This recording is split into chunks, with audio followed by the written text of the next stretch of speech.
Welcome friends, Mpsc IQ education या YouTube चॅनलवर तुमचं खूप खूप स्वागत आहे. मित्रांनो, आजच्या वेळेस टॉपिकमध्ये आपण राज्यशास्त्र म्हणजे पॉलिटी या विषयावरचा प्रश्नसंच आणला आहे. यामध्ये महत्त्वपूर्ण टॉपिक आहेत आंतरराज्य परिषद, राज्यसूचीचे असणारे कायदे आणि दहन विधेयक यावर पूर्ण असा हा व्हिडिओ असणार आहे. तर पहा मित्रांनो, आंतरराज्य परिषदमध्ये पहिला प्रश्न आहे बघा, आंतरराज्य परिषदमध्ये काय काय सम्मिलित आहे त्याचे पर्याय बघा. पहिलं, अध्यक्ष रूपाने पंतप्रधान असतात. सर्व राज्याचे राज्यपाल त्यामध्ये असतात. विधानसभा नसणाऱ्या केंद्रशासित प्रदेशाचे प्रशासक पण असतात आणि सर्व राज्य आणि विधानसभा असणाऱ्या केंद्रशासित प्रदेशाचे मुख्यमंत्री असतात. पर्याय बघा, फक्त अ आणि 2, फक्त दुसरा बघा फक्त 1, 2 आणि 3, तिसरा आहे फक्त 3 आणि 4, चौथा आहे फक्त 1, 3, 4. तुम्हाला माहीत असं आंतरराज्य परिषदमध्ये राज्यपाल हे नसतात. तर याचं जे योग्य उत्तर मित्रांनो ते आहे उत्तर 1, 2, 3 1, 3, 4. चौथं, तर अध्यक्ष रूपाने पंतप्रधान असतात.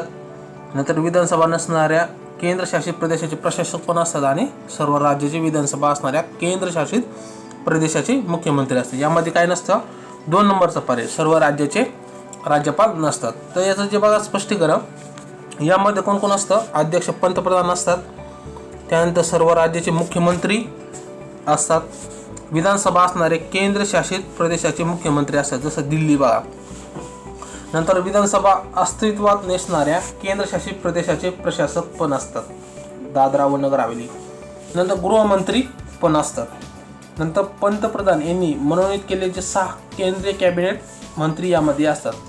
बघा, जे आंतरराज्य परिषद आहे ही आर्टिकल 263 नुसार आहे. स्थापना ही 28 मे 1990 झाली. यामध्ये महत्त्वपूर्ण ध्यानात ठेवा, यामध्ये राज्यपाल या परिषदेमध्ये भाग घेतले आहे. जे आंतरराज्य परिषद कशी बैठक होती तेव्हा इथं चित्र मी दाखवलेलं आहे.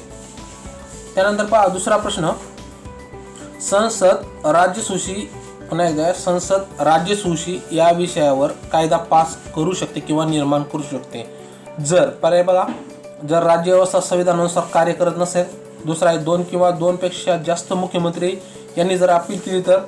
तिसरा आहे संसदेने विशेष बहुमतद्वारा यावर प्रस्ताव पास केला तर. चौथा आहे आंतरराष्ट्रीय संधी किंवा जे कार्य असतात बघा या कार्यान्वित करण्यासाठी संसद राज्यसूचीवर कायदा करू शकते. आता त्याचे महत्त्वपूर्ण पर्याय पहा, फक्त 1 आणि 4, दुसरा आहे फक्त 1, 3 आणि 4, तिसरा आहे फक्त 2 आणि 3 आणि चौथा आहे फक्त 2 आणि 4. याचं जे योग्य उत्तर मित्रांनो ते पहिलं आहे फक्त 1 आणि 4. तर बघा पहिलं काय, संसद राज्यसूचीवर किंवा राज्यसूची या विषयावर कायदा पास करते जर राज्यव्यवस्था संविधानानुसार कार्य करत नसेल. आणि चौथा आहे आंतरराष्ट्रीय संधी करण्या हेतू. तर आपण स्पष्टीकरण पाहणार आहोत मित्रांनो.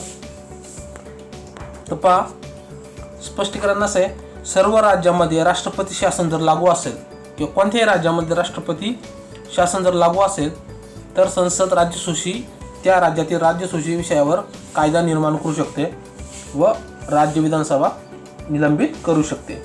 दुसरं आहे राज्य विधानमंडळ निवेदन करते. याच्यात काय पर्यायामध्ये काय दिले, मुख्यमंत्री निवेदन करतो. मुख्यमंत्री करीत नाही तर ती आल्या राज्य विधानसभेने किंवा विधानसभा यांनी जर निवेदन केंद्राकडे किंवा संसदेकडे केलं तर संसद या कायदा किंवा याच्यावर कायदा करू शकते.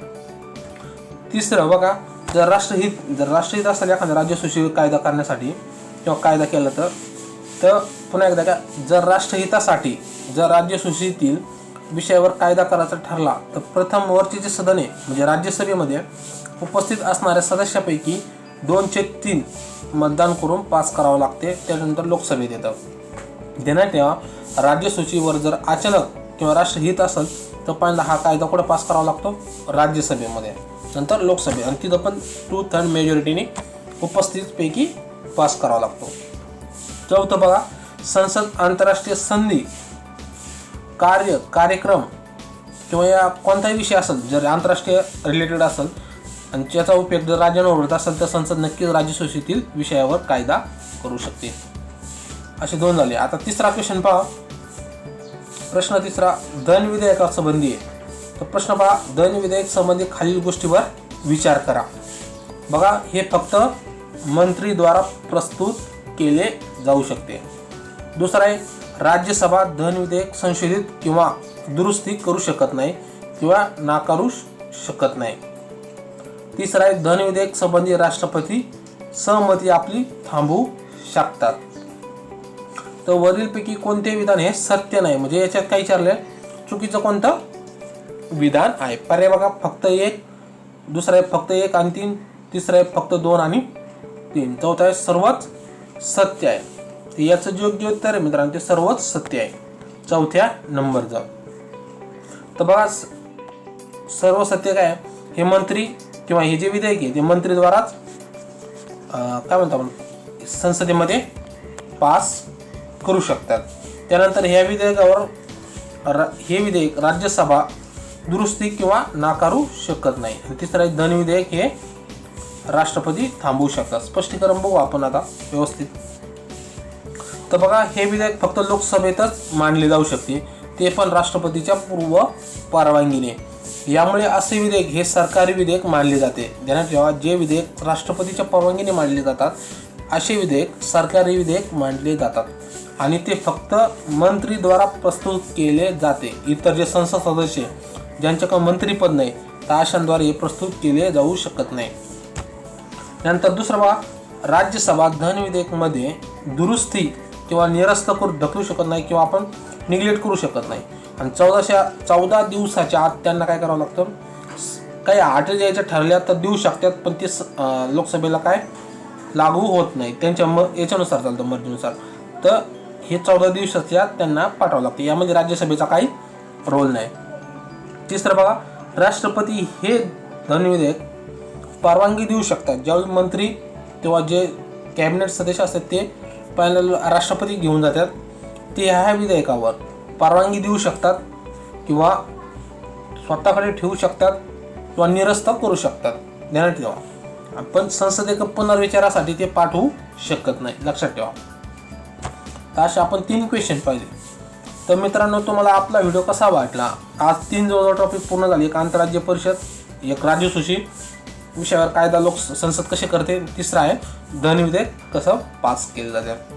तर मित्रांनो तुम्हाला हा व्हिडिओ कसा वाटला नक्कीच कमेंट करून सांगा. जर व्हिडिओ आवडला तर व्हिडिओला आपल्या लाईक करा, आपल्या चॅनलला सबस्क्राईब करा. थँक्यू मित्रांनो.